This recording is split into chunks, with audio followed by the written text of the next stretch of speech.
Welcome back to my channel. ఈ వీడియోలో అతి త్వరలోనే ఉద్యోగులకు మరియు పెన్షనర్లకు పండుగ శుభవార్త. దీనికి సంబంధించిన పూర్తి సమాచారం వీడియోలో తెలుసుకుందాం. వీడియో అయితే ఎక్కడే కానీ స్కిప్ చేయకుండా ఎండ్ వరకు చూడండి ఫ్రెండ్స్. అప్పుడే ఇన్ఫర్మేషన్ పూర్తిగా అర్థమవుతుంది.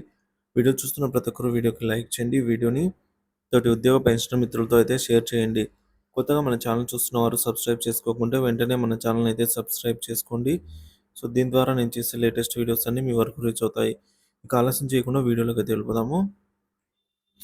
సో ఫ్రెండ్స్, ఇక విషయానికి వచ్చినట్లయితే ఉద్యోగుల సమస్యలపై అసెంబ్లీలో చర్చ అండి. ముఖ్యాంశాలు: అసెంబ్లీ బడ్జెట్ సమావేశాల్లో ఉద్యోగ సమస్యలు మరియు డిమాండ్లపై శాసనమండలిలో విశేష చర్చ జరిగింది. అనేక సభ్యులు ప్రత్యేక ప్రస్తావనలు చేయడంతో పాటు ఉద్యోగుల సమస్యలపై ప్రభుత్వానికి పలు సూచనలు కూడా చేశారు.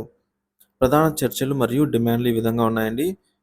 గ్రంథాలయ ఉద్యోగుల వేతనాల గురించి పీడీఎఫ్ ఎమ్మెల్సీ కేఎస్ లక్ష్మణరావు మాట్లాడుతూ, గ్రంథాలయ సంస్థ ఉద్యోగులు గ్రాంట్ ఇన్ ఎయిడెడ్ ద్వారా వేతనాలు పొందడం వల్ల సకాలంలో వేతనాలు అందక ఇబ్బందులు పడుతున్నారని తెలిపారు. ఈ సమస్య పరిష్కారానికి 0-1-0 పద్ధతిలో ఉద్యోగుల్ని మార్చాలని, వారికి ఈ పద్ధతిలో జీతాలు ఇవ్వాలని చెప్పేసి, అలాగే ఖాళీలను కూడా వెంటనే భర్తీ చేయాలని అయితే డిమాండ్ చేశారు. ఇక రెండవది తెలుగు భాషా బోధన కోసం నియామకం అంటే రిక్రూట్మెంటు.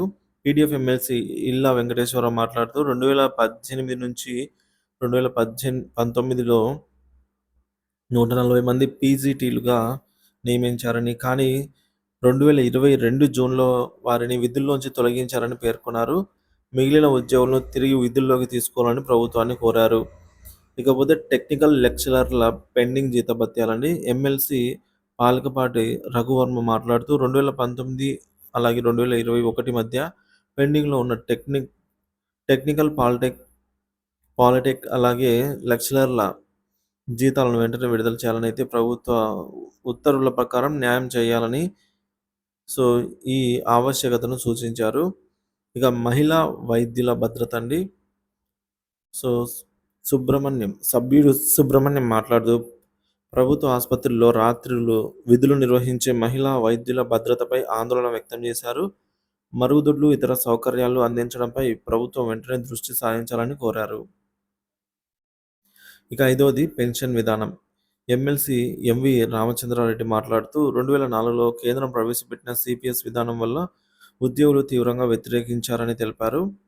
గత ప్రభుత్వం ప్రవేశపెట్టిన జీపీఎస్ విధానం కూడా ఉద్యోగులను సంతృప్తి పరచలేదని, ఉద్యోగులు పాత పెన్షన్ విధానం ఓపీఎస్ కోరుతున్నారని అన్నారు. కొత్త ప్రభుత్వం ఏ విధానాన్ని అమలు చేస్తుందో త్వరగా ప్రకటించాలని డిమాండ్ చేశారు. ఇక ఆరోది కేజీబీవీ సిబ్బంది సమస్యలండి.